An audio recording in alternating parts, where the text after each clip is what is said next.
3 ways to cuff your jeans. Turn your head and cuff. This is super easy.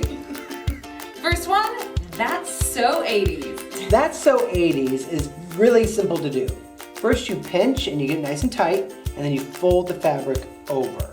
Okay, so pinch, fold over, and then you're gonna fold up once, and then twice.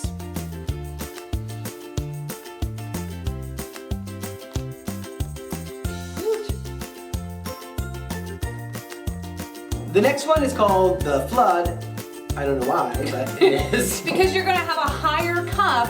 The idea is if you were stepping in water and you didn't want to wet Oh, your I jeans. get it, okay. Yeah. Okay. We were like you're just looking in a puddle or something. Yeah, like that. exactly. Got it. To do the flood, you're just going to make a much higher cuff than you would normally plan.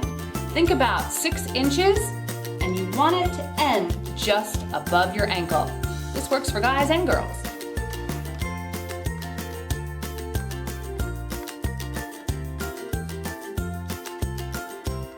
Third, calling the skinny. Because, you know, if you're wearing skinny jeans and you just want to roll up a little bit, that's all you need. Self-explanatory. Yeah. So this is the skinny roll.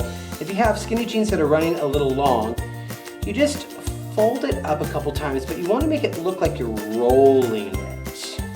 Do 2 to 3 of these. There you go.